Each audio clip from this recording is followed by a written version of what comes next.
ॐ नमो भगवते वासुदेवाय।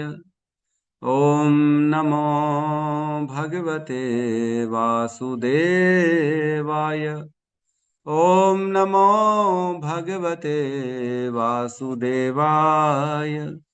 यः स्वानुभावम् अखिलं श्रुतिसारमेकम् आध्यात्मदीपम् अतितीर्षितां तमोऽन्धम् संसारिणां करुणयाः पुराणगुह्यम् तं व्याससूनम् उपयामि गुरुमुनीनां। नारायणं नमस्कृत्य नरं चैव नरोत्तमं देवीं सरस्वतीं व्यासं ततो जयमुदीरये।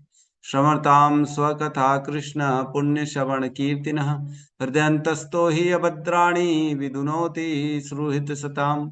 नष्टप्रायेषु अभद्रेषु नित्यं भागवत सेवया भगवती उत्तम श्लोके भक्तिर्भवति नैष्टिकी। श्रवणतः श्रद्धया नित्यं गृणतश्च स्वचेष्टितं कालेन नातिदीर्घेण भगवान् विशते हृदि। कृष्णाय वासुदेवाय देवकी नंदनाय च नंदगोपकुमाराय गोविन्दाय नमो नमः। नमः पंकजनाभाय नमः पंकजमालिने नमः पंकजनेत्राय नमस्ते पंकजांग्रिये। जय श्री कृष्ण चैतन्य प्रभु नित्यानंद श्री अद्वैत गदाधर श्रीवासादि गौर भक्ता वृंद। हरे कृष्णा कृष्णा कृष्णा हरे हरे, हरे राम राम राम हरे हरे। हरे कृष्णा कृष्णा कृष्णा हरे हरे, हरे राम राम राम हरे हरे। हरे कृष्णा कृष्णा कृष्णा हरे हरे, हरे राम राम राम हरे हरे। हरे कृष्णा। तो सभी का स्वागत है प्रातःकालीन श्रीमद् भागवतम के सत्र में। हम 3-4 दिन की छुट्टी पे चले गए थे, ठीक है। तो बहुत अच्छा रिवीजन हो गया सबका, आपके मेरे पीछे से। हम लोग अभी जो है स्कंद 2 के अध्याय 5वें में प्रवेश कर चुके थे, जिसमें नारद जी के द्वारा अपने पिताजी श्री ब्रह्मा जी से प्रश्न पूछे जा रहे हैं। तो ये प्रश्नों का वर्णन कौन कर रहा है? सुखदेव गोस्वामी वर्णन कर रहे हैं, परीक्षित महाराज को बता रहे हैं, क्योंकि परीक्षित महाराज ने यही सिमिलर प्रश्न पूछे थे जो है सुखदेव गोस्वामी से। कौन से प्रश्न पूछे थे? तो उन प्रश्नों का वर्णन आता है जो सुखदेव गोस्वामी से पूछे थे। वो है श्लोक क्रमांक 2.4.6 और 7, 4, 2, 4, 6, 7। इन दोनों श्लोकों में परीक्षित महाराज ने सुखदेव गोस्वामी से प्रश्न पूछे थे। कौन से प्रश्न थे? उन्होंने पूछा था भगवान अपनी माया शक्ति से कैसे सृष्टि करते हैं, भगवान अपनी माया शक्ति से कैसे उसका पालन करते हैं, भगवान अपनी किन शक्तियों का प्रयोग करके संहार करते हैं, और भगवान सर्ग कैसे करते हैं और विसर्ग कैसे करते हैं, है ना। तो इस पे चर्चा हुई थी। तब जो है परीक्षित महाराज के प्रश्नों पे उत्तर देना चालू किया सुखदेव गोस्वामी ने।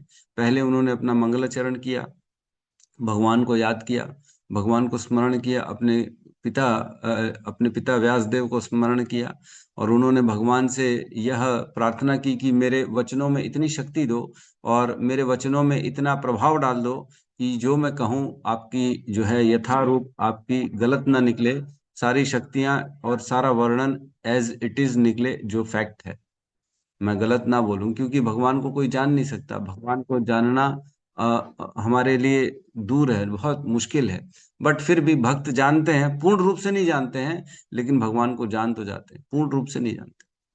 क्योंकि भगवान हमेशा कुछ न कुछ नया करते रहते हैं, हमेशा। ऐसा कभी समय नहीं आया कि भगवान ने कुछ नया ना किया हो। और जब नया करेंगे तो वो वर्णन तो फिर नई बात हो जाएगी, पुरानी कैसे हो जाएगी। तो यहाँ पे वह वर्णन करते हैं कि ऐसा ही प्रश्न जो है नारद जी ने ब्रह्मा जी से पूछा था, और ब्रह्मा जी ने जो उत्तर दिया था वही मैं तुमको बताऊंगा। तो जनरली जो गुरुदेव होते हैं वह शास्त्रों में वही बात करते हैं जो उन्होंने गुरुदेव से सुना है, अपने मुख से अपनी मनोकल्पना की बात कुछ नहीं करते। तो सुखदेव गोस्वामी जो है वह बताने लगे कि नारद जी ने प्रश्न पूछा था सिमिलरली। उसका वर्णन 2.5वें सेकंड कैंटो के 5वें अध्याय में स्टार्ट होता है। तो पहले श्लोक में हमने चर्चा करी, उसमें लिखा था, क्या कहा नारद जी? नारद मुनि ने ब्रह्मा से पूछा, हे देवताओं के मैं प्रमुख देवता, हे प्रथम जन्मा जी, मैं आपको सादर नमस्कार करता हूँ।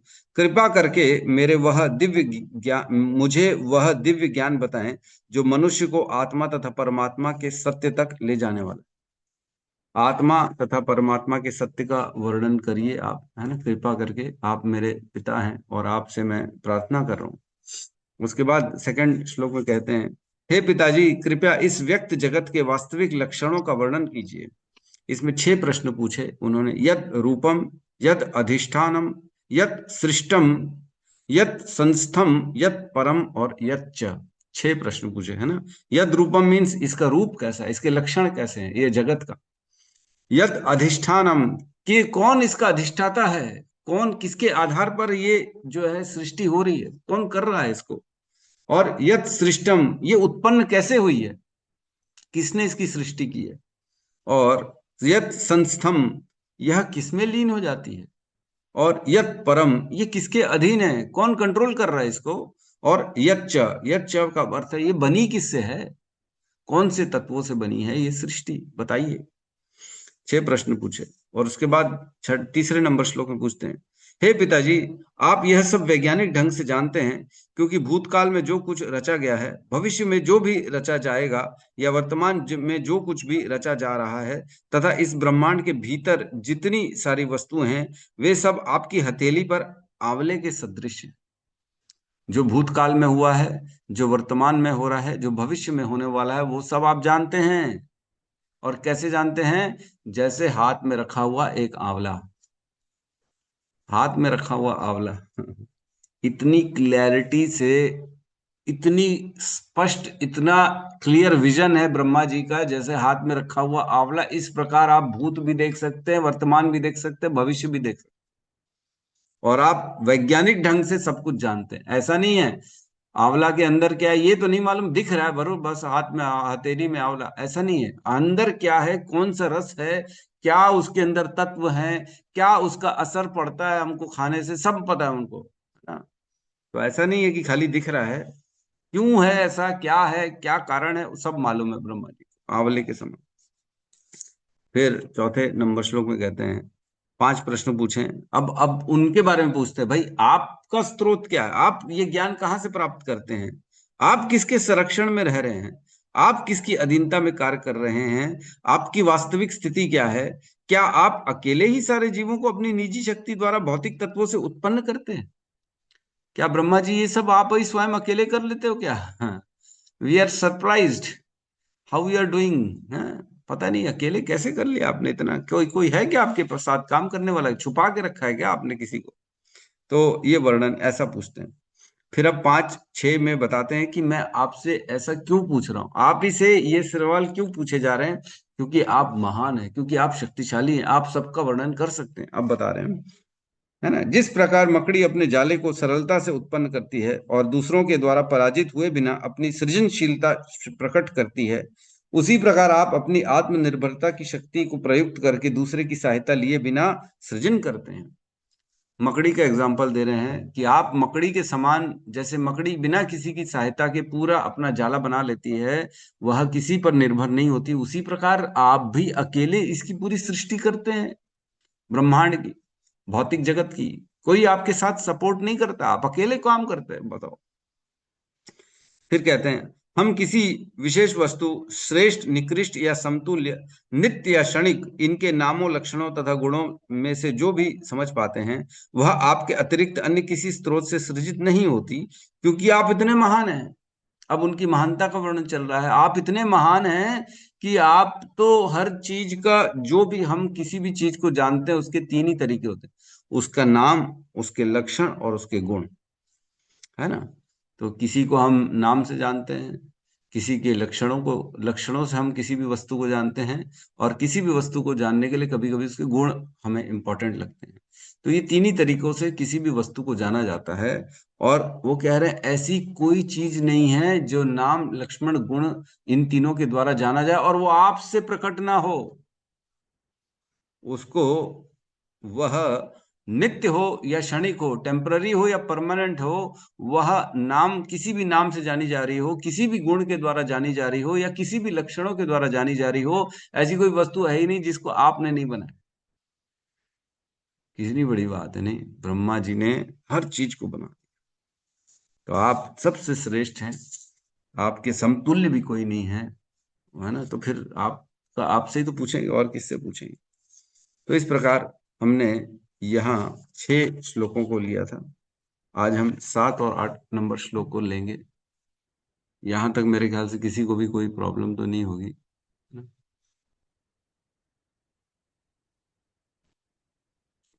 7 और 8, अभी इन दोनों श्लोकों में भी नारद जी वर्णन करेंगे, और उसके बाद जो है ब्रह्मा जी उत्तर देना स्टार्ट करेंगे इनको, है ना? तो हम आज उत्तर नहीं, ब्रह्मा जी के हम केवल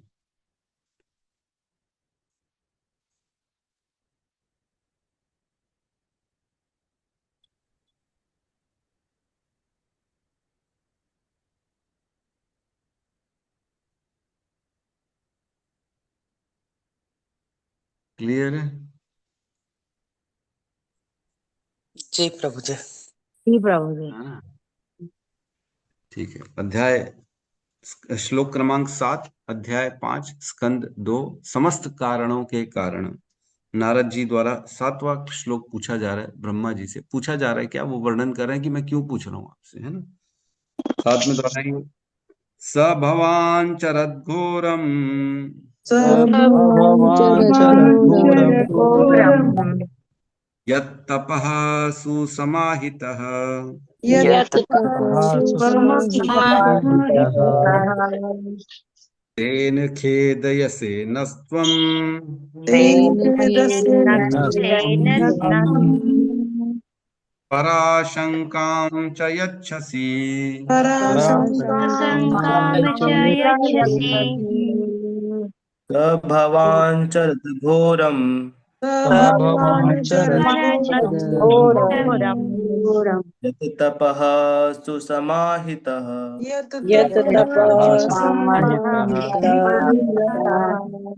तेन खेदयसे नस्त्वम् तेन खेदयसि आशङ्कां च यच्छसि। पराशंकां च यच्छसि। स भवान् चरघोरम्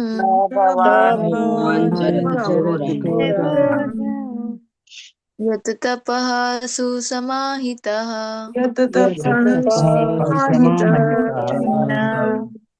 तेन खेदयसे नस्त्वम्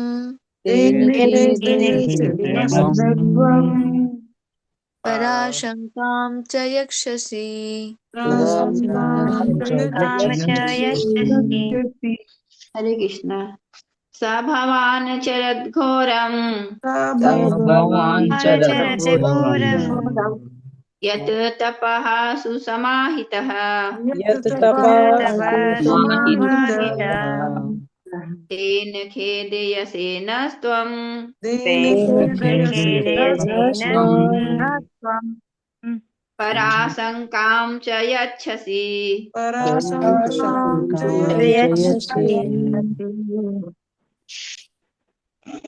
भवान् चरद्घोरम् तपः सुस्माहितः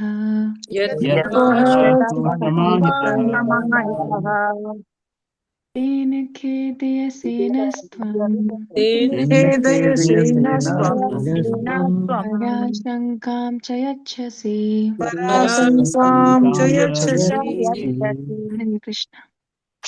अनुवाद।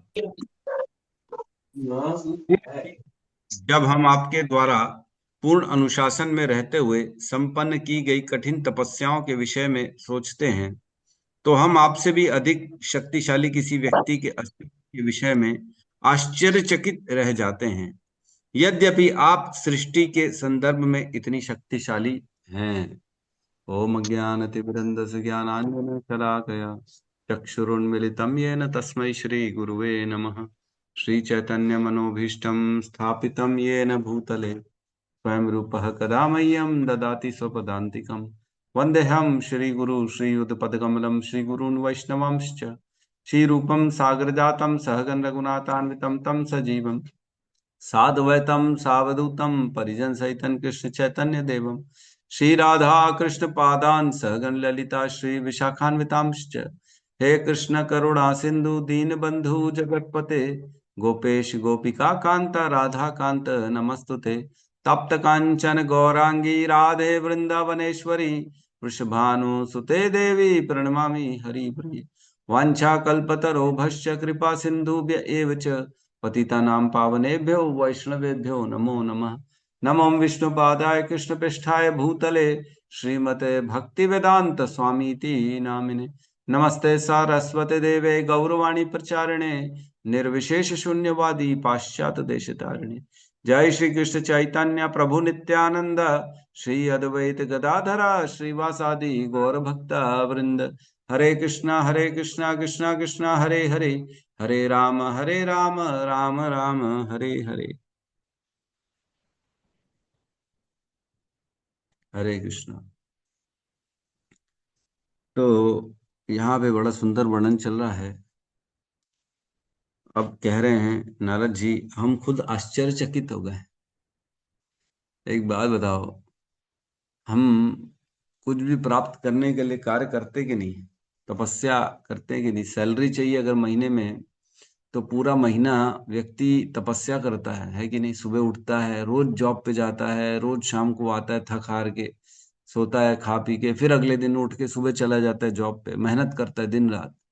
तो तप करता है कि नहीं? तप तप मीन्स वह कार्य जो जिसमें श्रम हो, जो थोड़ा सा व्यक्ति को मतलब इतना अच्छा नहीं लग रहा है मुश्किल कार्य है तपस्या करना, है ना? हरे कृष्ण।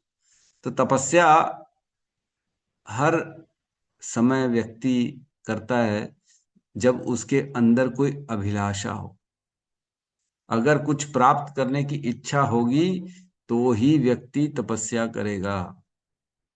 अगर कुछ भी प्राप्त नहीं करना है तो तपस्या क्यों करेगा? सोता रहेगा वो आराम करे, अरे हमसे काम नहीं होगा जी, हमको नहीं चाहिए, हमको नहीं चाहिए, हमारी अभिलाषा नहीं।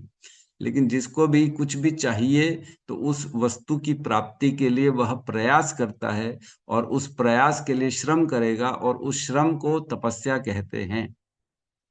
तपस्या जरूरी नहीं है कि केवल बैठे हैं ओमकार का उच्चारण कर रहे हैं, धूप में बैठे हैं, इसी को तपस्या नहीं कहते। केवल एक टांग में खड़े हुए हैं, है ना, उसको तपस्या नहीं कहते हैं। तपस्या हर श्रम को कहा जाता है जो किसी भी कार्य की प्राप्ति के लिए, किसी भी उद्देश्य के लिए किया जाए, ऐसे श्रम को तपस्या कहते हैं। यद्यपि उस तपस्या का उद्देश्य किसी एक विशेष वस्तु की प्राप्ति होती है। माताजी लोग किचन में खाना बनाती हैं, है ना, अपने पुत्र के लिए, अपने पति परिवार के लिए, संतुष्टि के लिए, तो ये एक प्रकार की तपस्या ही है। उठ के सारा रोटी, है ना, आटे इकट्ठे करना, सब्जी इकट्ठे करना, नमक तेल ये वो, चूल्हा फूला सब चीज करती हैं। फिर उसके बाद भोग लगाएंगे भगवान को, फिर उसके बाद पूरे परिवार को खिलाएंगी। तो ये भी एक प्रकार की तपस्या ही है। हम सुबह उठ के रोज नहाते हैं 4:30-5 बजे, उसके बाद जो है मंगल आरती या फिर नाम जप करना जो भी है, तो ये भी एक प्रकार की तपस्या ही है। लेकिन हमारी तपस्या का उद्देश्य क्या है? कृष्ण के चरणों में प्रेम की प्राप्ति। अगर उद्देश्य ढीला होगा तो तपस्या भी ढीली होगी। जितना उद्देश्य, जितना गोल, जितना टारगेट बड़ा होगा, उतनी तपस्या भी बड़ी होगी। छोटी तपस्या से छोटे मोटे रिजल्ट मिलेंगे, बड़ी तपस्या से लेकिन बड़े रिजल्ट मिलते हैं कि नहीं? जिसके जीवन में बड़ा टारगेट होता है, आईएएस बनना, अरे प्रभु आईएएस बनना, अरे आईएएस कोई छोटा मोटा काम है क्या? मालूम है कितनी पढ़ाई होती? अरे दिन रात तुम्हारे को छोड़ना पड़ेगा, सब दीन दुनिया से अलग होना पड़ेगा, है ना, मेहनत करनी पड़ेगी, केवल केवल पढ़ाई करनी पड़ेगी। तो बड़ा गोल है तो बड़ी तपस्या है, छोटा मोटा गोल है तो छोटी मोटी तपस्या है कि नहीं? इवन व्यक्ति को अपना शरीर स्वस्थ रखने के लिए भी तपस्या करनी पड़ती है। उसको उठना पड़ेगा, एक्सरसाइज करना पड़ेगा, दौड़ना पड़ेगा, योगासन करना पड़ेगा, अलग अलग प्राणायाम ये सब करना पड़ेगा, सूर्य नमस्कार करना पड़ेगा, तब उसका शरीर स्वस्थ रहेगा। तो कुछ भी प्राप्त करनी है, कुछ भी प्राप्त करना है, तो तो उसके लिए श्रम करना पड़ेगा, और उस श्रम को तपस्या कहते हैं, है कि नहीं? ऐसे कोई कार्य नहीं है, ऐसा कोई वस्तु नहीं है जो बिना तपस्या के मिल जाए। हमारे शास्त्र में, भगवत गीता में आप पढ़ेंगे ना, तो प्रारब्ध लिखा है। प्रारब्ध और भाग्य दोनों में भेद होता है। प्रारब्ध और भाग्य का अर्थ एक नहीं होता है। भाग्य में कोई वस्तु हमारी लिखी है, लेकिन जरूरी नहीं है वो हमको मिले। अरे प्रभु कैसी बात कर रहे हो? भाग्य में होगा तो मिलेगा ना, चाहे सोता रहूंगा तो भी मिलेगा ना। अरे सोने से कैसे मिल जाए? आपको उसके लिए उठना पड़ेगा और प्रयास करना पड़ेगा, और जब प्रयास करते हैं उसके बाद जब वस्तु मिलती है उसको कहते हैं प्रारब्ध। और बिना प्रयास किए, अभी भविष्य की बात चल रही है, हमारे भाग्य में लिखा है कि मेरे भाग्य में मेरे को एक बंगला मिलने वाला है। अरे वाह, पंडित जी ने हाथ देख के बता दिया कि मेरे हाथ में तो वाह बंगले का एक जो है लिखा हुआ है, भविष्य में मेरे हाथ में मैं बंगला वाला बन जाऊंगा। लेकिन मैं सोता रहूं, अब तो मिला, लिखा हुआ है ना, मैं अब आराम करूंगा, मैं कोई काम नहीं करूंगा, तो बंगला नहीं मिलने वाला। अरे कैसी बात कर रहे हो प्रभु? भाग्य में लिखा फिर भी नहीं मिलेगा? हाँ, बिल्कुल नहीं मिलेगा, क्योंकि भगवान कृष्ण कहते हैं कार्य तो करना ही पड़ेगा, बिना कार्य के कोई रिजल्ट नहीं मिलता। प्रयास आप करो, रिजल्ट मैं दूंगा, लेकिन प्रयास ही नहीं करोगे तो भगवान रिजल्ट हटा देते हैं हमारे जीवन से। भाग्य में होगा तो भी नहीं मिलेगा, इसलिए प्रयास करने के बाद अगर बंगला मिला तो इसे क्या कहेंगे? ये मेरे प्रारब्ध में था इसलिए मिल गया। जरूरी नहीं है जो भाग्य में हो वह मिले। श्रम करेंगे, तपस्या करेंगे, तब वह वस्तु प्राप्त होगी, इसे प्रारब्ध कहते हैं। मतलब जहां श्रम हो गया और रिजल्ट आ गया तो इसे प्रारब्ध कहेंगे, और जहां भी श्रम नहीं हुआ है, केवल बातें चल रही हैं, उसे भाग्य कहेंगे। ठीक है, ये तो डिफरेंस समझ में आ रहा होगा भाग्य और प्रारब्ध का। तो भगवान भगवत गीता में केवल प्रारब्ध की बात करते, भाग्य की बात ही नहीं करते, क्योंकि भाग्य जो होता है वह जो है बिना श्रम के प्राप्त नहीं किया जा सकता। इसलिए भगवान अर्जुन को भी कहते उठो लड़ो, बिना लड़े तो तुम्हें कुछ भी नहीं मिलेगा। कहते ना, तुम अपने लड़ोगे नहीं तो तुम्हारे को लोग बेइज्जती करेंगे, तुम अहित को, तुम्हारा जो है गलत होगा, तुम्हारा दुष्प्रचार होगा, तुम्हारे साथ ठीक नहीं होगा, और तुम नहीं लड़ोगे। तो लड़ना तो पड़ेगा, क्योंकि तुम क्षत्रिय हो, तुम्हारा स्वभाव है लड़ना। लड़ो लड़ो, लड़ना पड़ेगा। तो इस प्रकार प्रारब्ध और भाग्य के बारे में चर्चा हुई। तो जब प्रयास करते हैं, जब वर्क करते हैं, तब हमें वह चीज मिलती है। तो यहाँ कह रहे हैं कि नारद जी आश्चर्य में है कि ब्रह्मा जी आप किसके लिए तपस्या कर, आपको हम तपस्या करते देखते हैं तो हम सरप्राइज हो जाते हैं, हमको पता ही नहीं पड़ता, हम सोच में आश्चर्य में चक जाते हैं कि आप आखिर किसके लिए तपस्या कर। तो बड़ा सुंदर श्लोक है। इतना सब कहने के बाद, उनकी शक्तियों का वर्णन करने के बाद, आप ही ने सृष्टि बनाई है, आप ही ने सबको रचा है, आप ही सबको मकड़ी के समान प्रकट कर देते हैं, आप आंवले के समान सब कुछ आगे पीछे देख सकते हैं। इधर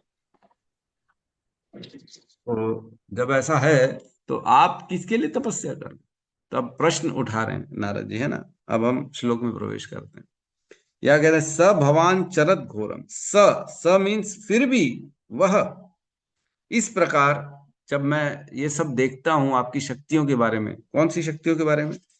जैसे पहले श्लोक में उनकी शक्ति के बारे में वर्णन करते हैं कि आप देवताओं के प्रमुख हैं, आप प्रथम जन्मा जीव हैं, जबकि आप सबसे पहले सभी देवताओं के प्रमुख हैं, आप ही सबसे पहला जीव उत्पन्न हुए हैं। और दूसरे श्लोक में कहते हैं इस व्यक्त जगत के वास्तविक लक्षणों का वर्णन कीजिए, यह सब किसके नियंत्रण में है? ये तो खैर चलो, ये प्रश्न है सेकंड में, नहीं थर्ड में। तो तीसरे में उनकी शक्ति का वर्णन है कि आप आंवले के समान सब कुछ देखते हैं, भूत भी देख सकते हैं, भविष्य भी देख सकते हैं, वर्तमान भी देख सकते हैं, और वो भी वैज्ञानिक ढंग से देख सकते हैं, आप आंवले के समान। फिर 5वें नंबर श्लोक में उनकी शक्ति का वर्णन करते हैं कि आप मकड़ी के समान, है ना, मकड़ी के समान सृष्टि प्रकट कर देते हैं, और मकड़ी के समान पूरी अपने अंदर भी ले लेते हैं, पूरा आप ही करते हो अकेले, बिना किसी की सहायता के। और 6ठे नंबर श्लोक में बताते हैं कि कोई भी चीज ऐसी है ही नहीं जिसका नाम गुण लक्षणों के द्वारा जाना जाए, जो टेम्पररी हो या परमानेंट हो, जिसको आपने न बनाया हो, ऐसा कुछ है ही नहीं। तो जब इतना कुछ आपके पास है तो फिर भी, है ना, फिर भी इतना सब, इतनी शक्तिशाली होने के बाद फिर भी भवान चरत घोरम, आपको मैं देखता हूं कि आप घोर, एकदम कठिन, भवान मीन्स संपन्न करते हैं, घोरम क्या, घोर मीन्स कठिन, भयंकर कठिन करते हैं आप। इजी नहीं है, जो बड़ी मुश्किल है, हार्ड है, ऐसा कार्य करते हैं आप। कौन सी? यत तपः सुसमाहित, ध्यान तपस्या, ऐसी तपस्या करते हैं जो भयंकर कठिन है। इजी इजी तपस्या नहीं करते हो आप, जबकि आपके पास इतनी सारी शक्तियां हैं, आप सब सृष्टि को उत्पन्न करते हैं, आप आंवले के समान देख सकते हैं, आप हर चीज को वैज्ञानिक ढंग से जानते हैं, आप मकड़ी के समान पूरी सृष्टि को उत्पन्न करते हैं, आप देवताओं के प्रमुख हैं, सबसे प्रथम जन्मा जीव है आप, तो आप फिर भी इतनी घोर तपस्या क्यों करते हैं? सुसमाहित, और कैसे तपस्या कर रहे हैं? सुसमाहित, सुसमाहित का अर्थ बड़ा गहरा है, इसको सुसमाहिता को समझना पड़ेगा। इसमें कहते हैं पूरे विधि विधानों से आप तपस्या को संपन्न करते हैं, with all rules and regulations, बिना, अरे हमारी तो है जी, जैसे होता है ना, मैं मालिक हूं भाई, हमारी चलेगी ना, लाइन वहां से शुरू होती है जहां से हम खड़े हो जाते, जो हमने बोल दिया वही फाइनल है जी, और कुछ नहीं, यहाँ हमारा राज चलता है, तुम्हारा नहीं चलेगा। तो ऐसा नहीं कह रहे ब्रह्मा जी, मैंने सृष्टि बनाई, मेरा राज चलेगा, जैसी चाहूंगा तपस्या वैसी करूंगा भैया, तुम्हारी नहीं सुनने वाला, ऐसा नहीं बोल रहे। सुसमाहिता मीन्स पूरे अनुशासन के साथ आप तपस्या करते हैं, और वो भी घोर तपस्या करते हैं, जो अन्यों के द्वारा संपन्न ना किया जाने वाली ऐसी तपस्या करते हैं। सुसमाहित, मन को एकाग्र चित्त करके, विधि विधानों का पालन करके, सावधानी पूर्वक ऐसी तपस्या करते हैं आप। आपको बोलेंगे तपस्या करिए, आपको सैलरी मिलेगी महीने के बाद ₹1,00,000। तो हमारे अनिल प्रभु MR हैं, और वो दवाइयों का पूरे छत्तीसगढ़ में देखते हैं, तो पूरा रूल्स रेगुलेशंस के साथ सवेरे फोन करेंगे, हाँ जी मैं जॉब पे यहाँ जा रहा हूँ, वहाँ जा रहा हूँ, इस लोकेशन में इस डॉक्टर के साथ मिल रहा हूँ, उस डॉक्टर के साथ मिल रहा हूँ, ये दवाई दे रहा हूँ, ये हो रहा है, फलाना नहीं, पूरे रूल्स रेगुलेशंस के साथ वह अपने कार्य को करते हैं। अपनी मर्जी से नहीं करेंगे, आज जी तो मेरा मूड नहीं, मैं आज नहीं आऊंगा काम पे, कल देखेंगे, हम ऐसा नहीं कर सकते। हमारा ही तो जॉब है, हम ही को तो बेचना है, पूरा छत्तीसगढ़ अपने अंडर में है, हम खुद ही देख लेंगे, तुम जाओ सो जाओ, हम अपने हिसाब से करा लेंगे। तो ऐसा नहीं हो पाएगा। सुसमाहित मीन्स पूरे सावधानी के साथ, ध्यान पूर्वक, रूल्स रेगुलेशंस के साथ ब्रह्मा जी तपस्या कर रहे हैं। ये कौन देख रहा है? नारद जी देख रहे हैं। तो यहाँ आश्चर्यचकित हो रहे हैं कि ये कैसा हो रहा है। और मैंने पहले ही बताया, जितना बड़ा लक्ष्य उतनी बड़ी सावधानी के साथ तपस्या करनी पड़ेगी। तो ब्रह्मा जी घोर तपस्या कर रहे हैं, मीन्स कोई बहुत बड़ा लक्ष्य है उनके अंदर, इसलिए वो तपस्या कर रहे हैं भाई। कठिन तपस्या है, मतलब आपका उद्देश्य भी कुछ बड़ा है, इसलिए ऐसी कठिन तपस्या कर रहे हैं, और वो भी रूल्स रेगुलेशंस के साथ कर। तो आगे कह रहे हैं, तेन खेद यसे नस्त्वम, इस तपस्या के कारण, तेन आप जो है उस कारण, ऐसी कारण से ऐसी तपस्या कर रहे हैं।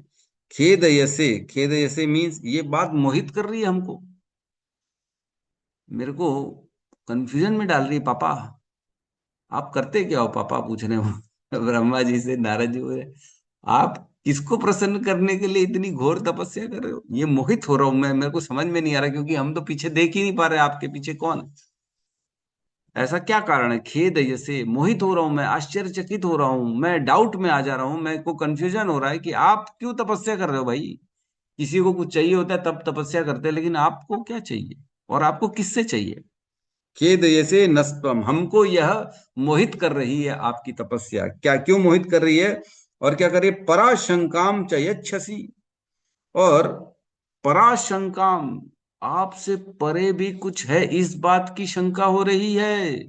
पराशंकाम च यच्छसी, ये यह शंका का अवसर मिल जा रहा है हमारे को, ये सोचने पे मैं विवश हो जा रहा हूं कि आपके परे भी कुछ है। आप क्यों कर रहे हो पापा इतनी घोर तपस्या? उसका कारण क्या है? इस बात पे मेरे को शंका हो रही है, क्योंकि तपस्या तो इसलिए की जाती है, किसी से जब कुछ चाहिए होता है इसलिए तपस्या की जाती है, और आप तो घोर तपस्या कर रहे हो, कठिन तपस्या कर रहे हो। मतलब आपको भी कुछ चाहिए और आपके पीछे भी कोई है जिससे आपको प्रसन्न करके आपको कुछ चाहिए। इस बात की शंका हो रही है कि आपके परे भी कुछ है जिससे आप प्रसन्न करना चाह रहे हो, जिससे आपको कुछ चाहिए। इस बात का हमको शंका हो रहा है, डाउट हो रहा है भाई, है ना। तो ये बड़ा सुंदर ढंग है, बताया जा रहा है नारद जी के द्वारा कि मैं हम विवश हो रहे हैं इस बात पे। आपको जो है हम समझने के लिए मतलब क्लियर नहीं हो पा रहा है कि आखिर आप जब इतने शक्तिशाली हैं तो क्यों आप तपस्या कर रहे हैं, फिर भी आप तपस्या करते हो। तो इस प्रकार श्रील प्रभुपाद जो है ना अपने शिष्यों को कहते हैं कि प्रभुपाद कहते थे, देयर इज इनफ तपस्या, डोंट क्रिएट योर ओन। है ना। कई जब प्रभुपाद के शिष्य अपनी मन मर्जी से कार्य करने लगते हैं तो प्रभुपाद उनको कहते हैं, there is enough tapasya in Krishna consciousness, don't create your own. लोग नई नई तपस्या बना लेते हैं, लोग नया नया, अरे 16 नहीं, हम तो जी 32 माला की तपस्या, हमने 32 माला मान रखी है, 32 ही करेंगे। 32 करने के चक्कर में ना प्रचार कर रहे हैं, ना भगवत गीता पढ़ रहे हैं, ना भागवतम पढ़ रहे हैं, है ना। तो ना सुन पा रहे हैं, क्लासेस को अटेंड नहीं कर पा रहे हैं। अरे हमने तो ये प्रण ले लिया है कि हम तो 32 माला रोज करेंगे, हमारी तपस्या है ये। तो ऐसी तपस्याओं के लिए प्रभुपाद कहते हैं कि देयर इज इनफ तपस्या, डोंट क्रिएट योर ओन। अपनी मर्जी से अपनी नई नई तपस्या मत बनाओ। जो मैंने बता दिया वह बहुत है, इनफ है, वह पूर्ण है। इससे ऊपर जाने की कोशिश मत करो, क्योंकि प्रभुपाद ने सबका मिश्रण करके हमारे को बहुत सुंदर ढंग से 4 नियम बता दिए, इसको फॉलो करो और 16 माला करो, रोड हियरिंग चैंटिंग करो, क्लासेस करो, भगवत गीता और प्रसाद पाओ, यही करो। बस इतनी तपस्या कर लोगे तो ही भगवान की प्राप्ति हो जाएगी, इससे ज्यादा करने की आवश्यकता नहीं है। लोग 4 नियम तो फॉलो कर नहीं पाते, उसी में अटक जाते हैं। प्रभु वो चाय नहीं छूट रही, प्रभु चाय में अटक जाते हैं। 3.5 कर ले रहे हम, 4 नहीं हो पा रही। 3.5 में चल जाएगा क्या? राउंड फिगर तो 4 ही माना जाएगा ना उसको। अरे नहीं चलेगा भैया, 4 मतलब 4, 3.9 भी नहीं चलेगा।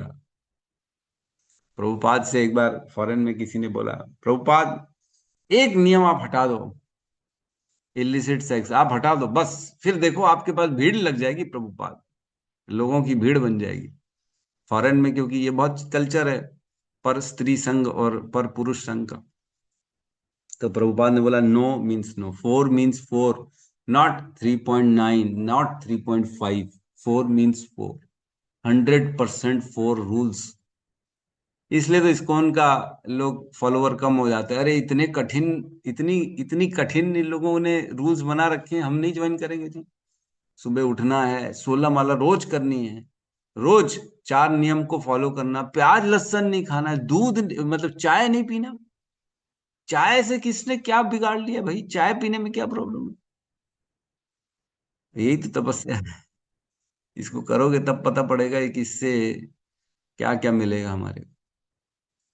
प्रभुपाद ने जो जो तपस्याएं दी हैं उसको फॉलो करना है हमारे को, तभी हम भक्ति में आगे बढ़ पाएंगे। डोंट क्रिएट योर ओन, अपनी अपनी मर्जी से तपस्या ना बनाएं।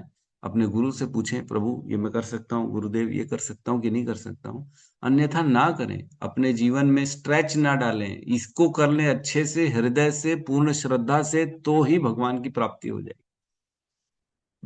घोर तपस्या करते हैं, जैसे हमने देखा ध्रुव महाराज ने घोर तपस्या करी थी भगवान को प्राप्त करने के लिए। शुरू के 1 महीना उन्होंने 3 दिन में एक बार ही फल खाते थे। फिर दूसरे महीने वह 6 महीने में 6 दिन में एक बार जल ग्रहण करते थे। फिर तीसरे महीने में वह दूसरे महीने में केवल सूखे पत्ते खाते थे, सॉरी 6 दिन में एक बार सूखे पत्ते खाते थे। फिर तीसरे महीने में वो जो है 6 दिन में एक बार जल पीते थे बस। फिर चौथे महीने में उन्होंने जल भी पीना छोड़ दिया, केवल एक बार सांस लेते थे। कितने दिन में सांस लेते थे? मेरे ख्याल से 9 दिन में या 6 दिन में एक बार सांस लेते थे। फिर चौथे महीने में उन्होंने सांस लेना भी बंद कर दिया। तो पृथ्वी हिल गई पूरा। सब घबरा गए, देवता घबरा गए, अरे बाप रे इतनी घोर तपस्या कर रहे हैं ध्रुव महाराज। फिर भगवान की प्राप्ति हो गई पांचवें छठे में।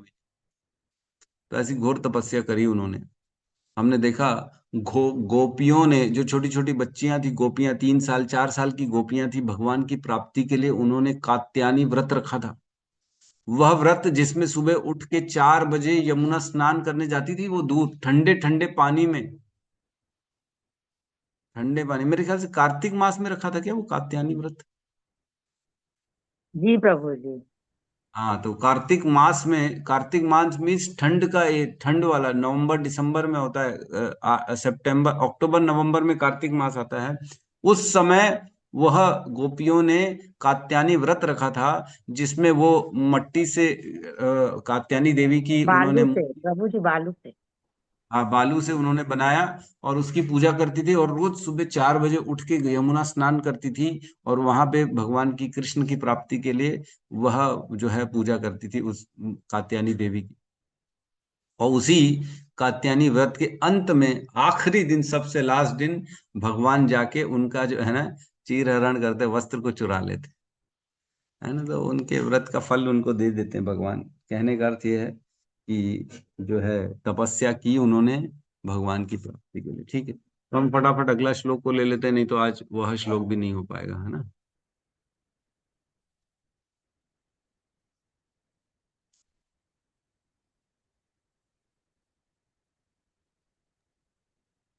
8 नंबर श्लोक क्लियर है?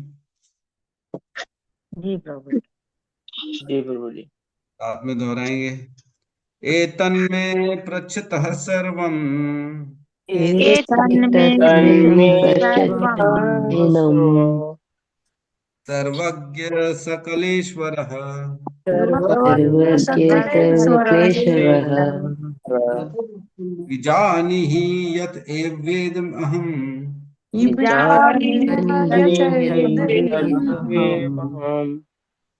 बुद्धये अनुशासिता।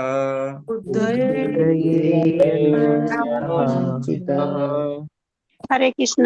एतन्मे पृच्छतः सर्वम् तन्मे सर्वं सर्वज्ञ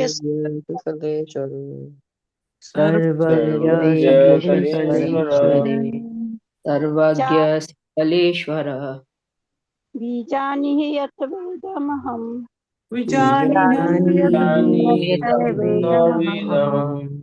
बुद्धे अनुशासितः।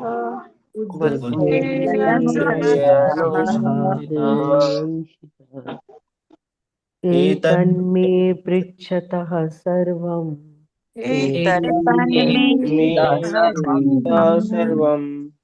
सर्वं सर्वज्ञ सकलेश्वर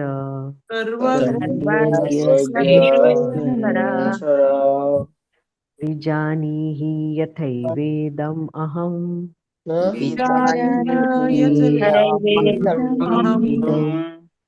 बुद्धये अनुशासितम्।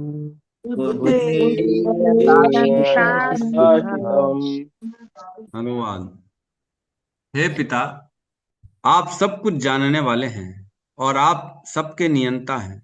अतएव मैंने आपसे जितने सारे प्रश्न किए हैं उन्हें कृपा करके बताइए, जिससे मैं आपके शिष्य के रूप में उन्हें समझ सकूं। तो यहाँ पे कंक्लूजन दे रहे हैं, नारद जी कह रहे हैं मैंने जो जो प्रश्न पूछे मैंने पूछ लिया, अब आप उत्तर दीजिए। कई बार ऐसा होता है एक के बाद एक धड़ धड़ धड़ धड़ प्रश्न पूछा जाता है शिष्य से, और शिष्य के द्वारा ये भी बताइए वो भी बताइए। अरे गुरु बोलते रुक जा भाई। हम जैसे लोग, अरे रुक जा रुक जा, एक एक करके पूछ भाई, मैं कोई ब्रह्मा थोड़ी हूँ जो एक साथ तेरे प्रश्नों का उत्तर दे दूंगा। तो यहाँ कह रहे बस बस इतने ही प्रश्न है मेरे। हे पिताजी, आप सब कुछ जानने वाले हैं, आप तो सब जानते हैं, ऐसी कुछ चीज नहीं है जो आपसे छुपी है।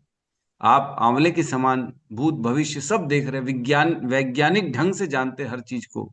आप कृपा करके मेरे प्रश्नों का उत्तर दीजिए। तो सरेंडर होके वह प्रश्न पूछ रहे हैं, है ना, बेसिकली यहाँ पे। और इस जो है श्लोक में बता रहे हैं, हम श्लोक को देखते हैं।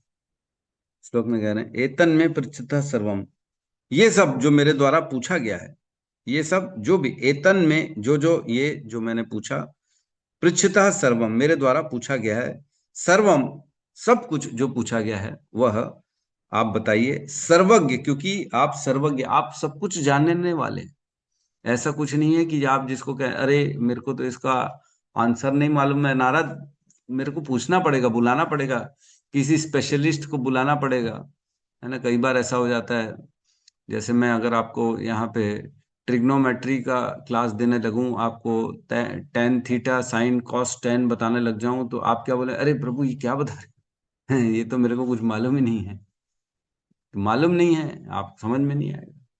या आप ही मेरे से कुछ पूछ ले ऐसे प्रश्न, प्रभु जो है what is the dimension of universe, और ये इस टाइप की बात करने लगे, तो मैं क्या जवाब, अरे भैया ये सब तो हमन नहीं जाता, इसका हमन कुछ नहीं जाना था, हम नहीं जानते भैया, आप किसी और के पास पूछिए, ये सब हमारे को नहीं मालूम है। लॉ एंड ऑर्डर की बात कर ले, प्रभु आज कॉन्स्टिट्यूशन एक्ट में ये कौन सी धारा के तहत ये क्या लिखा है, अरे मैंने कहा ये क्या तुम भागवतम की कक्षा में आ रहे हो कि कहाँ आ रहे हो।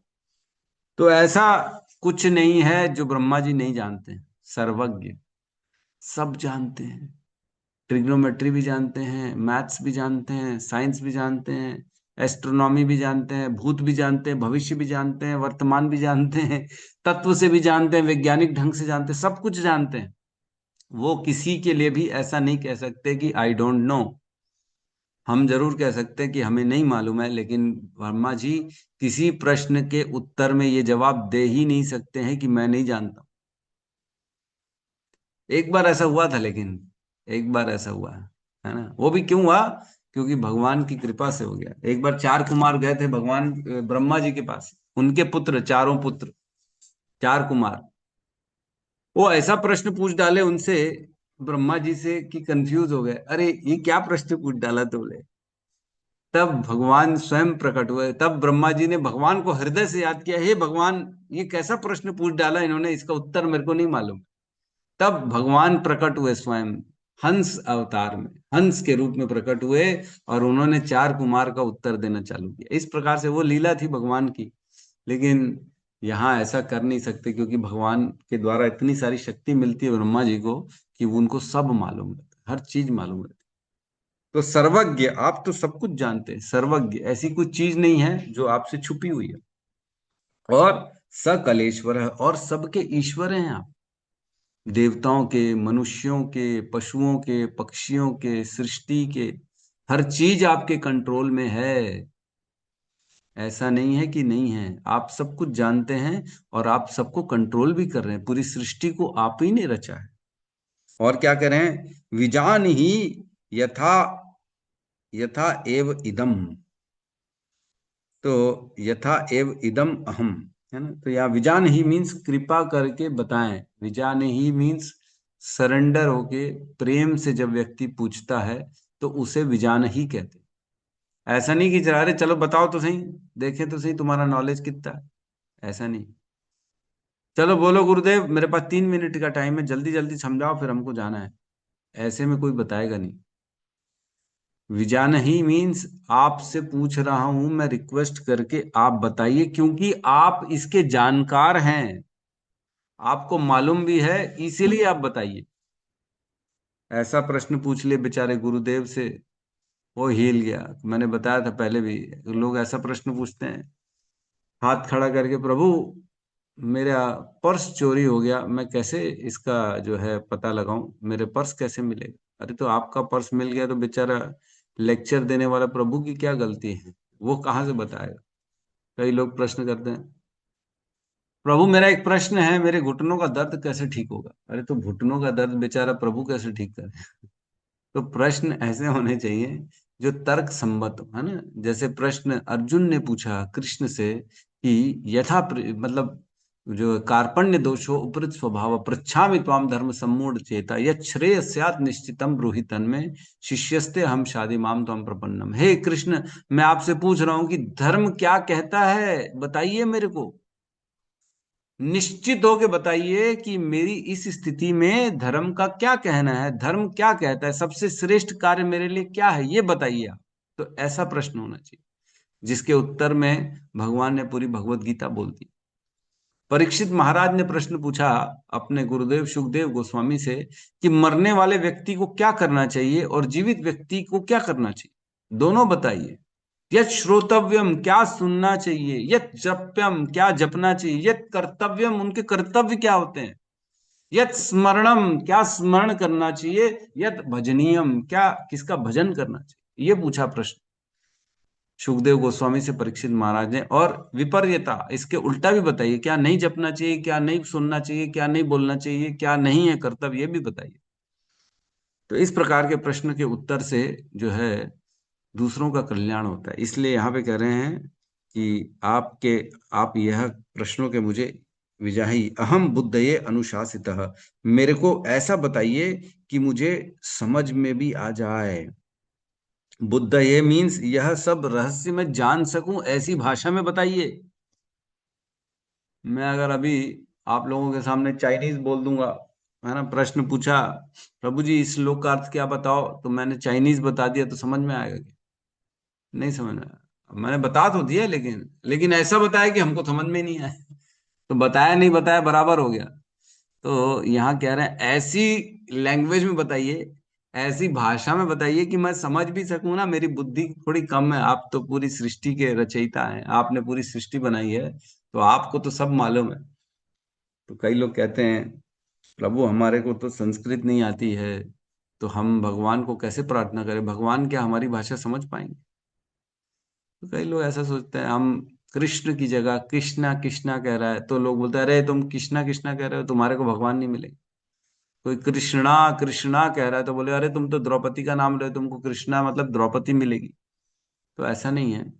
भगवान सब जानते हैं, वो समझते हैं कि हम क्या बोलना चाह रहे हैं, हम क्या विचार हैं हमारे, वो विचारों को जानते हैं। जरूरी नहीं है कि हम उसको प्रोनाउंसिएशन अच्छा है तो ही व्यक्ति समझ पाएगा, ऐसा नहीं। प्रोनाउंसिएशन कैसा भी हो, भगवान सब कुछ समझ जाते हैं। वैसे ही यहाँ कह रहे हैं भैया हम तो, हमारी बुद्धि ब्रह्मा जी कम है, लेकिन आप ऐसे इतनी आसानी से समझाइए कि हम समझ जाएं इसको, है ना। बुद्ध ये अनुशासित, और मैं अनुशासित मीन्स आपके द्वारा शिष्य रूप में शिक्षित होना चाह रहा हूं। मैं आपके अंडर में अनुशासन में रहना चाह रहा हूं। आप मुझ पर शासन करिए। गुरु का कार्य होता है शिष्य के ऊपर शासन करना। तो जो अपने गुरु को ये अलाउ नहीं करता कि आप मेरे को शासन करिए, वह एक्चुअल में शिष्य है ही नहीं। शिष्य means surrender, devotee means devotional, है ना। जो डिवोशनली सरेंडर करता है उसको डिवोटी कहते हैं, है ना। शिष्यस्ते अहम शाधिमाम त्वं प्रपन्नम, मैं आपके शिष्य बन रहा हूं, कृपया मुझ पे अनुशासन करिए, मुझ पे शासन करिए, मुझे प्रवचन दीजिए। तो गुरु वही जो अपने शिष्य के ऊपर शासन करे, और शिष्य वही जो गुरु का अधीनता स्वीकार करे, तभी गुरु शिष्य का संबंध बनेगा, अदरवाइज नहीं बनेगा। गुरु बोल रहा है, व्हाट्सएप में पूछ रहा है, जवाब ही नहीं दे रहे, तो क्या गुरु शिष्य थोड़ी है वो बेचारा। गुरु परेशान है, अरे कर लो ये काम तो कर लो, तो शिष्य बोला नहीं नहीं गुरुदेव अभी नहीं, मैं बाद में करूँ। तो ये सब में रिलेशन नहीं बनेगा। जब रिलेशन नहीं बनेगा तो संबंध नहीं बनेगा, तो ज्ञान का ट्रांसफर भी नहीं होगा। बिना तार जुड़े कोई ज्ञान, करंट बहता है क्या? नहीं बहता। जब तक तार जुड़ा नहीं रहेगा तब तक करंट नहीं बहेगा। उसी प्रकार जब तक संबंध नहीं बनेगा, गुरु शिष्य का आध्यात्मिक ज्ञान प्रवेश ही नहीं करेगा। करेगा तो भी वह गिर जाएगा, इधर उधर बह जाएगा, ठहरेगा नहीं, क्योंकि शिष्य के प्रति सरेंडर नहीं, गुरु के प्रति सरेंडर नहीं। तो यहाँ पे कह रहे हैं अनुशासित, मैं आपके द्वारा आपके अनुशासन में रहना चाहता हूँ, जो ऐसा आप बोलेंगे मैं वैसे ही करूंगा, कृपया लेकिन मुझे ये बताइए। तो ये हमें, यही प्रॉपर्टी होती है, यही गुरु शिष्य का संबंध होता है। जब प्रभुपाद जो बोलते थे, प्रभुपाद के शिष्य वही करते थे। गोपाल कृष्ण गोस्वामी महाराज को प्रभुपाद ने बोला पाकिस्तान जाओ प्रचार करने, लोग घबरा गए, अरे बोले पाकिस्तान मर जाओगे, वहां कोई प्रचार होता है क्या? वहां कौन कृष्ण का भक्त है? वहां तो काटने वाले लोग बैठे हुए हैं, हिंदुओं को मारने वाले बैठे हैं। लेकिन गुरु की वाणी हो गई तो चुपचाप चले गए, बिना सोचे समझे चले गए प्रचार करने। तो गुरु ऑटोमेटिकली अपने शिष्य को शक्ति भी देते हैं और वह कार्य करने की सफलता की गारंटी भी देते हैं, लेकिन करना तो शिष्य को पड़ेगा अगर गुरु के प्रति समर्पित है तो, है ना। तो इस प्रकार यहाँ पे जो है एक तो समझाना, ब्रह्मा जी को कह रहे हैं आप समझाइए और सही सही समझाइए, जो जो मैंने प्रश्न पूछा वह सही सही समझाइए और ऐसा समझाइए कि मैं समझ सकूं उसको, है ना। तो तीन चीज होती हैं, एक तो समझ में आना, फिर उसके बाद सही समझ में आना। कई बार बोला तो जाता है कि ऐसा करो वैसा करो, लेकिन आदमी सही नहीं समझता, वो गलत समझ देता है ना। तो ऐसा जैसे वर्ड छोड़ो मत जाने दो, छोड़ो मत जाने दो मीन्स छोड़ो मत जाने दो, लेकिन छोड़ो मत जाने दो मीन्स छोड़ो मत जाने दो। तो एक ही सेंटेंस के दो तीन अर्थ निकल जाते हैं। तो व्यक्ति कौन सा अर्थ ले रहा है, क्या अर्थ ले रहा है, अर्थ का अनर्थ ले लेता है कई बार, है ना। बोला तो क्या था कि पढ़ाई करो, बोले लड़ाई करो, ठीक है लड़ाई कर लेंगे, लड़ाई बोला है हमारे। अरे लड़ाई नहीं बोला जी, पढ़ाई बोला। पढ़ाई तुम सुनो तो सही ठीक से, सुनते ही नहीं हो तो क्या बोलेंगे। अरे बोला करो, आपने लड़ाई बोला हम तो लड़ाई करेंगे। अरे नहीं भैया, हमने पढ़ाई बोला था। तो यानी कहने का अर्थ है लोग सुनते कुछ है समझते कुछ है। अच्छा, सुनने के बाद भी समझते कुछ और ही है। सुन तो लेंगे लेकिन समझेंगे कुछ और ही। तो कहने का अर्थ है आप ऐसे समझाइए कि मैं उसको सही ढंग से समझ सकूं। तो इसके तात्पर्य में लिखा है लास्ट लाइन में कि संप्रदाय की परंपरा के अन्य सभी लोग बिना कठिनाई से उन्हें समझ सके ऐसा, अतएव उन्होंने ब्रह्मा से प्रार्थना की कि वे इन्हें उपयुक्त समझें, जिससे ब्रह्म संप्रदाय की परंपरा के अन्य लोग सभी लोग बिना कठिनाई के उन्हें समझ सके। तो ब्रह्म माधव गौड़ी परंपरा जो है, संप्रदाय जो है, हमारी संप्रदाय जिसमें हम ब्रह्म संप्रदाय से आते हैं, जिसमें ब्रह्म माधव गौड़ी संप्रदाय जिसे कहते हैं, यह ज्ञान ब्रह्मा जी के द्वारा मिला गया है।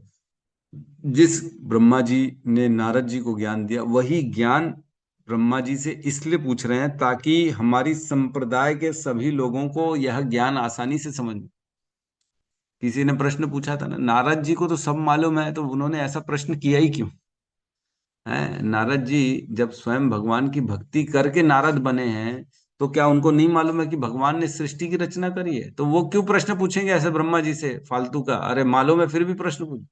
हाँ, वो पूछ रहे हैं क्योंकि हम जैसे लोग हैं ना, आगे चल के भविष्य में उनको मालूम था कि ऐसे ऐसे लोग आएंगे जिनको कुछ समझ में नहीं आएगा, जिनको मेरी भाषा समझ में नहीं आएगी। इसलिए ब्रह्मा जी से उनके मुख से निकलवाना जरूरी है, ताकि लोगों को ऑथेंटिक हो कि हाँ ब्रह्मा जी ने बोला ये ज्ञान, भैया हमने नहीं बोला।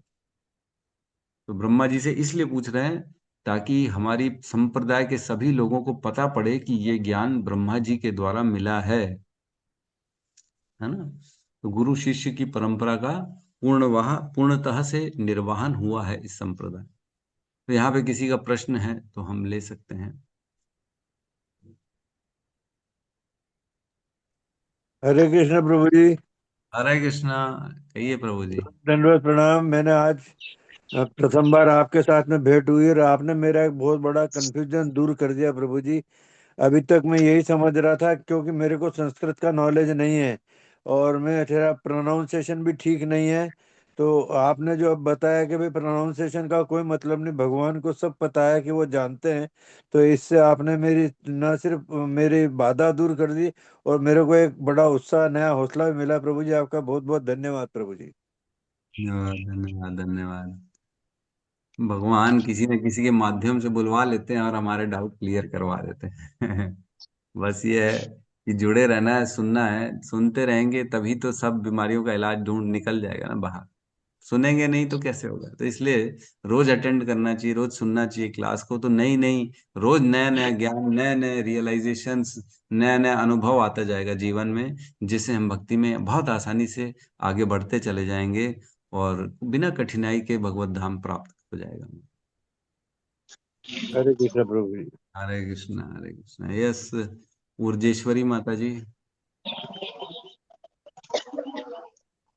मतलब प्रभु जी, आपके कहने का मतलब इस श्लोक से ये समझ में आता है कि ये गुरु को, अच्छा गुरु वही है जो शिष्य को समझाने के लिए शिष्य के स्तर तक उतरे।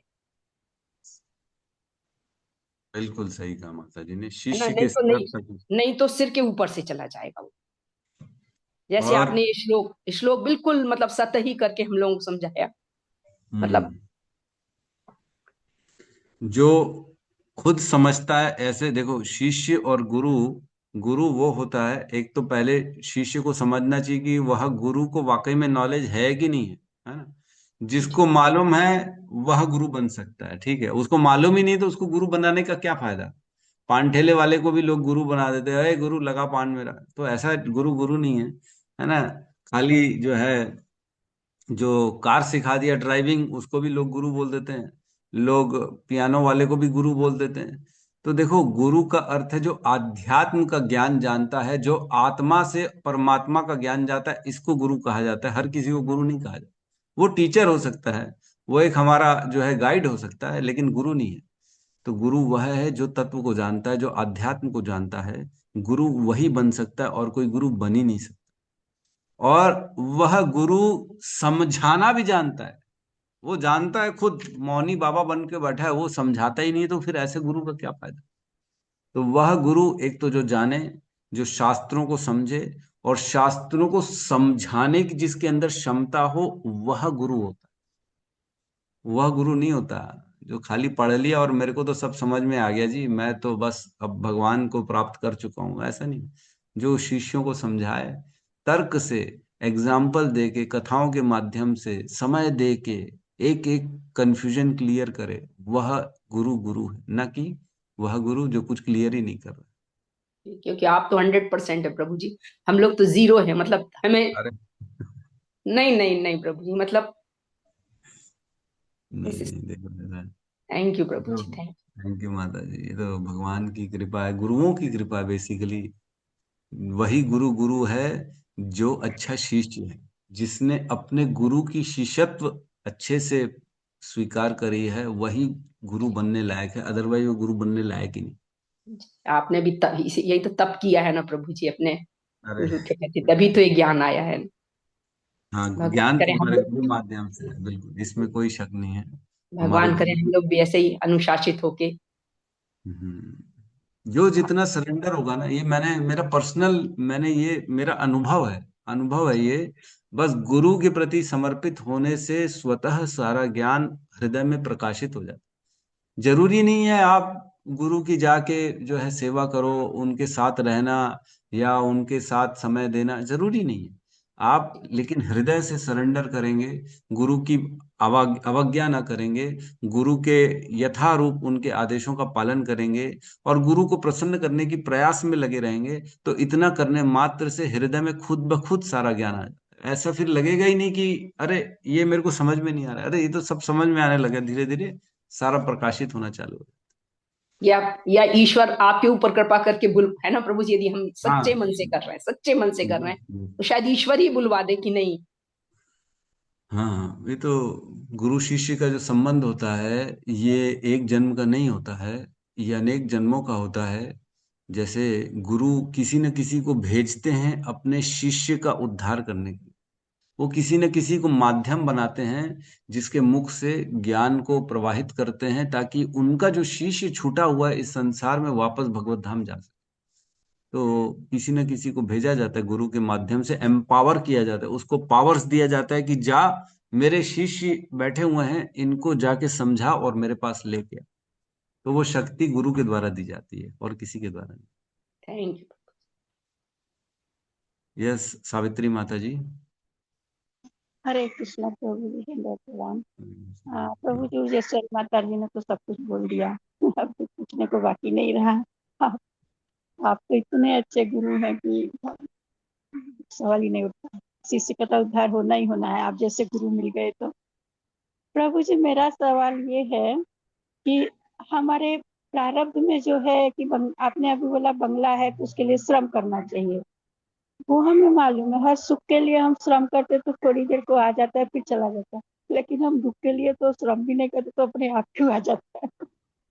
हम्म, वो तो श्लोक ही है ना, इसीलिए तो काले ने सर्वत्र गंभीर रहनसा, ये सुख दुख जो है ये तो काल की शक्ति से आता है ना, इसमें परेशान नहीं होना है। सुखों के लिए प्रयास नहीं करना, यही तो बताते हैं कि हमको सुख के लिए प्रयास नहीं करना है, हमको हमारे कर्तव्यों के लिए प्रयास करना है ना। तो हमने बहुत गहरी सी चर्चा करी थी कि हमारे धर्म क्या है, स्वधर्म और परोधर्म। स्वधर्म मीन्स हमारे सारे कर्तव्यों को करना, परिवार के लिए करना, अपनों के लिए करना, पति के लिए करना, पत्नी के लिए करना, बच्चों के लिए करना, समाज के लिए करना, ये हमारे कर्तव्य हैं। इन सभी कर्तव्यों को करते करते हमें ऐसा कर्म करना है कि भगवान के प्रति हमारी रति उत्पन्न हो,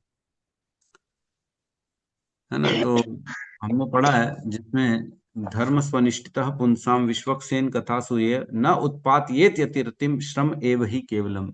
अगर धर्म का कार्य करते करते, अपने कर्तव्यों का कार्य करते करते अगर भगवान में रति उत्पन्न ना हो तो वह केवल श्रम है। हमने इस पे बहुत गहरी चर्चा करी थी। तो श्लोक क्रमांक वह है धर्म 1.2.8। इसके जो है ना, इसका वीडियो आप सुनेंगे तो इसमें यही चर्चा हुई है 1.2.8 में, कि हमें सारे कर्म करने हैं लेकिन भगवान का स्मरण करते करते करने हैं, न कि अपनी भौतिक इच्छा की उपलब्धि, अपने बंगला गाड़ी की प्राप्ति के लिए कर्म करना। तो वो क्या होगा, कर्म का बंधन लग जाएगा उसमें फिर। तो कर्म के बंधन से छुटकारा पाना है तो अपने लिए कार्य नहीं करना। मेरे को नहीं चाहिए गाड़ी, मेरे को नहीं चाहिए, मेरे को पैसा नहीं चाहिए, मैं तो केवल इसलिए कार्य कर रहा हूं कि मेरा परिवार जो कि भगवान कृष्ण आपने दिया है उसका अच्छे से मैं पालन कर सकूं, इसलिए मैं कार्य कर रहा हूं। तो जब ये भावना आ जाएगी हृदय में, तब वो कार्य जो हो जाएगा वो भक्ति बन जाएगा, और वो जब भक्ति होगी तब भगवान की कृपा मिलेगी। अगर हम ये सोचेंगे कि मेरे को बंगला गाड़ी चाहिए, मेरे परिवार को पालने की जिम्मेदारी तो मेरी है ना, मैं नहीं करूंगा तो कौन करेगा, अगर इस तरह का हम अपने अंदर स्मरण करेंगे तो बंधन का कार्य हो जाएगा, और वह फिर जो है इंद्रिय तृप्ति हो जाएगी, और वो भक्ति का कार्य नहीं रहेगा। इसलिए कर्तव्यों को करना है, केवल ये सोच के करना है कि ये मेरे को भगवान ने कर्तव्य दिए, मुझे माता का रूप में अभी स्थान मिला है, किसी की माँ हूं मैं, किसी की पत्नी हूँ, किसी की बेटी हूँ, किसी की बहन हूँ, तो मैं अपने कर्तव्यों को करूं, ना कि वह रिलेशन को मैं करने वाला हूं, ऐसा नहीं सोचना। संबंध भी किसने दिया, भगवान ने ही तो बनाना। अगर हमको ये परिवार नहीं देता भगवान तो हम कहाँ जाते, हम क्या लिखा पढ़ी कर सकते कि भगवान तेरे को, मेरे को एक भाई देना है, मेरे को एक बच्चा, मेरे को एक बेटा भी देना है, एक बेटी भी देनी, एक माँ बाप भी देने, एक दादा दादी देनी। अब मैंने तो अपने बचपन से ना दादा दादी देखी, ना नाना नानी देखी, मैंने तो कभी देखा ही नहीं उनको, मेरे पहले ही जा चुके थे वो। तो मैं डिमांड तो नहीं कर सकता कि मेरे को दिखाओ, मैं नहीं जानता, दूसरों को दिए मेरे को भी देना पड़ेगा, ऐसा तो बोल नहीं सकता। तो सारे रिलेशंस भगवान देते हैं, भगवान के द्वारा दिया गया संबंध है, उस संबंध को निभाना भी भगवान की शक्ति से ही है। तो यह जब हम स्मरण करेंगे तो वह संबंध जो होगा वह भक्ति का पार्ट बन जाएगा। प्रभु जी एक रिक्वेस्ट और करें आपसे। यस माता जी। प्रभु जी थोड़ा बहुत समय, थोड़ा सा कभी भी आप हो, थोड़ा भगवत गीता भी थोड़ा सा हम लोगों को, क्योंकि क्या है प्राइमरी कुछ नए लोग भी वो समझ में आए तो फिर भागवतम का तो थोड़ा सा मतलब बहुत विस्तृत है, पर आप सूक्ष्म रूप से थोड़ा सा किसी भी दिन मैं टाइम कल ले तो जरूर हाँ, बताइए। कल ही मैं पढ़ रहा था, कल ही मैं ना अध्याय 5वां पढ़ रहा था भगवत गीता का। इतना सुंदर वर्णन है, मेरे को लग रहा था ये सब मैं बता क्यों नहीं रहा हूँ किसी को जी जी प्रभु जी, कर्म जी के प्रभु बारे जी, में। तो जी मैं ठीक है, निश्चिंत जी मतलब प्रभु जी। बताने को इतना कुछ है माता जी, मैं रोज सोचता हाँ हूँ जी इतना ये भी बता दूं, मैं कितना बता पाऊंगा, लेकिन क्या क्या प्रभु जी, बताऊं। है आपके पास, है आपके पास, मतलब ये नहीं कहना खजाना है, अरे मेरे बस पास नहीं नहीं कोई दिया मिल वो जाए, सुनने वाला मिल जाए तो आपके अंदर है, हाँ, झरना है, कोई झरना निकलता है। भगवान की कृपा से ग्रंथों जी में रुचि भी है, पढ़ने की इच्छा भी होती है और समझाने की इच्छा भी होती है, जी लेकिन समय यार खैर निकलेगा, भविष्य में जरूर समय हम और बढ़ाएंगे। मेरा तो विचार है, जैसे आप लोगों की कृपा रही, आप लोगों का आशीर्वाद रहा, तो कथाएं करेंगे हम अलग अलग जगह जा जाके। और आप जो है व्यवस्था अगर हो गई तो हम अच्छे से किसी भी एक विषय में, जैसे जी कल मैं पढ़ रहा था हंस अवतार, ये पढ़ रहा था मैं, तो इत्तेफाक से मैंने वो खोल दिया, प्रश्न पूछ लिया, प्रश्न भी निकाल लिया कल। क्या ऐसा प्रश्न पूछा जो कंफ्यूजन में आ गए भगवान जो है ना, ब्रह्मा जी, मैं आपको बता रहा हूँ, बड़ा सुंदर। मैं प्रसंग पढ़ने लगा, ऐसा अद्भुत प्रश्न पूछ डाला उन्होंने। तो वो प्रश्न है 11.13.17, है ना, 11, 13, 17, है ना प्रश्न। ऐसा प्रश्न जो ब्रह्मा जी उत्तर नहीं दे पाए, सोचो। 11, 13, 17, है ना? मैं आपको पढ़ के सुना रहा हूं।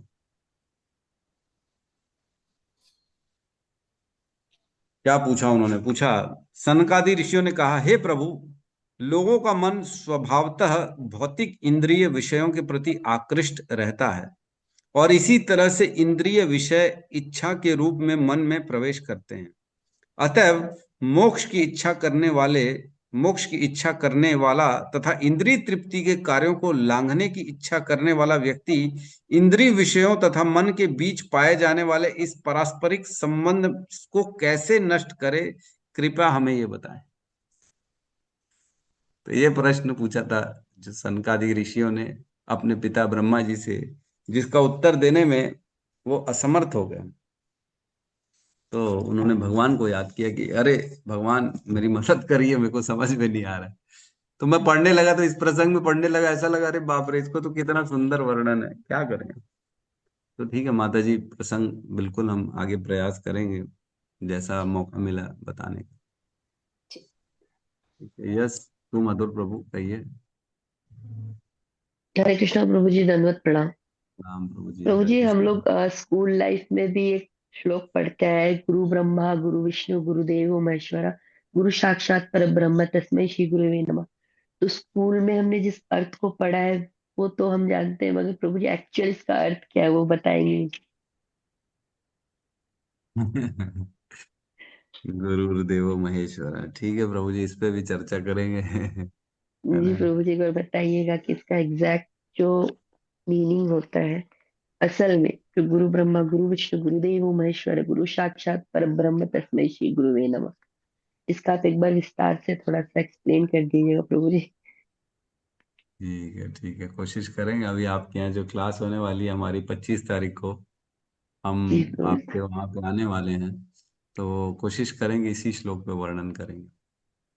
ठीक है, जी प्रभु। 25 तारीख हरे को कृष्ण। पांजूर में हम बुलाया जा रहा है, तो वहां पे लेक्चर रहेगा। कोशिश करेंगे, देखते हैं अब क्या टॉपिक फाइनल होता है, कोशिश करूंगा इसी को लेकर। बहुत सारे श्लोक हैं प्रभु जी जिसका ना अर्थ हम स्कूल लाइफ में पढ़े हैं, मगर उस अब तो लगता है कि नहीं, वो चीज जो हम पढ़े वो गलत है कहीं ना कहीं। जैसे यस। दोहे में भी है, कबीरदास का दोहा में भी एक श्लोक है, गुरु गोविंद दो खड़े काके लागू पाए, बलहारी गुरु आप न गोविंद दियो बताए। तो इसका भी बहुत अर्थ है, अगर समझ में जाए, इसको समझने जाए तो प्रभु जी इसका जो एग्जैक्ट मीनिंग है बहुत बड़ा है। तो मैं चाहूंगा प्रभु जी कि आप ये दो श्लोक को एक बार अच्छे से एक्सप्लेन करें ताकि हम इसके मूल सूत्र को जान पाए। यस, यस, करेंगे प्रभु, प्रयास करेंगे, जी कोशिश करेंगे। जी प्रभु जी, हरे कृष्णा। यस, रिपु नाशन प्रभु जी। हरे कृष्ण प्रभु जी। हरे कृष्ण। प्रभु जी, अभी हमने चर्चा में भाग्य और प्रारब्ध का चर्चा करी थी। तो मेरे भाग्य में आप जैसे गुरु लिखे थे, जो प्रारब्ध करने से आज मुझे प्राप्त हो गए हैं, ये आज की चर्चा का साक्षात उदाहरण है प्रभु जी। हरे कृष्ण। हरे कृष्ण, हरे कृष्ण। नहीं नहीं, ऐसा नहीं है, ये तो आप लोगों का बड़प्पन है। आप तो सब जानते हैं, इतने सीनियर हैं, फिर भी आप ऐसा कह रहे हैं आपका बड़प्पन है। ऐसा कुछ नहीं है, ये गुरु के द्वारा शक्ति मिलती है, और उस शक्ति से व्यक्ति करता है। अपना कुछ नहीं है, मेरा यद्यपि कुछ भी नहीं है, ये तो कृपा है कृष्ण की, प्रभुपाद की, गुरुदेव की, हिज होलीनेस भक्ति सिद्धार्थ स्वामी महाराज की, हमारे मेरे शिक्षा गुरु इस प्रशांत मुकुंद प्रभु जी की, जिन्होंने मुझे इतना योग्य समझा कि मैं वर्णन कर सकूं और इस ज्ञान का प्रचार कर सकूं। और कहीं न कहीं उन्हीं की कृपा है, और कुछ नहीं है। तो आप लोगों का बड़प्पन है जो ऐसा मानते हैं, तो जैसा भी है। हरे कृष्ण प्रभु। मैं प्रभु जी की बात से मैं भी सहमत हूँ। पूरी कृपा है कि आप गुरु बने हैं, नहीं तो पूरा जीवन पूरा उद्धार कर दिए हैं। अब वर्णन करने बैठेंगे तो हम लोग भी पूरी बुक लिख सकते हैं। हरे कृष्ण प्रभु जी। बिल्कुल सत्य। हरे कृष्ण प्रभु जी, दंडवत प्रणाम। कृष्ण सॉरी, मैं प्रभु। बीच में थोड़ा व्यस्त हो गई थी काम में। एक्चुअली दीदी का ऑपरेशन है हॉस्पिटल में आज। अच्छा, ओके। प्रभु जी, मैंने एक क्वेश्चन पूछा था आपसे। ब्रह्मा जी के ना नारद जी मानस पुत्र किस तरह से हैं, मतलब किस प्रकार से हैं? तो कभी वक्त मिले तो आप मुझे बताइएगा क्लास में। श्योर श्योर माता। ठीक है, ठीक है प्रभु जी, हरे कृष्ण। हरे।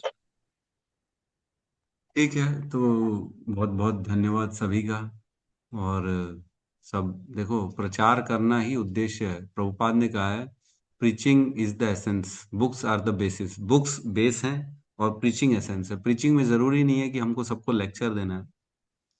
प्रीचिंग मीन्स जोड़ना लोगों को, लोगों तक ये वाणी कैसे भी करके पहुंचाना ताकि उनका जीवन परिवर्तन हो सके। इसको भी प्रीचिंग कहते हैं। हम जोड़ रहे हैं, हम अरेंजमेंट कर रहे हैं, हम कथाओं का अरेंजमेंट कर रहे हैं, बुला रहे हैं, भाई चलो यहाँ लेक्चर हो जाए, वहाँ लेक्चर हो जाए, कम से कम व्यवस्था कर रहे हैं, तो ये भी सारा प्रीचिंग में आता है। तो भगवान इस कार्य से बड़े प्रसन्न होते हैं। तो हमको इसका प्रयास करना चाहिए कि हम कैसे भी करके लोगों को जोड़ें, कथा कीर्तन करवाएं, ताकि लोग जुड़ें, उनको भी ये ज्ञान मिले। ठीक है, तो हम यहाँ पे आज की क्लास को विराम देते हैं। सब मिलके हरे कृष्ण महामंत्र का उच्चारण करते हैं। हरे कृष्णा हरे हरे कृष्णा, कृष्ण कृष्ण कृष्ण कृष्ण, हरे हरे हरे हरे राम हरे हरे राम राम हरे राम राम राम राम हरे राम हरे। हरे हरे। हरे। हरे ग्रंथराज कृष्णा सभी श्रीमद् को धन्यवाद। भागवतम की जय जय। जय समस्त भक्त वृंद की जय। जय सद्गुरु शील प्रभुपाद की जय। जय। जय जय गौर प्रेमानंदे। हरि हरि हरि बोल। हरि बोल। हरे कृष्ण हरि प्रभु जी, बोल। कृष्ण दंडवत प्रभु जी, प्रणाम। दंडवत प्रणाम। सभी वैष्णवों को हरे दंडवत कृष्ण प्रभु प्रणाम। जी, कोटि कोटि हरे धन्यवाद कृष्णा प्रभु जी। कृष्ण कृष्ण हरे हरे हरे।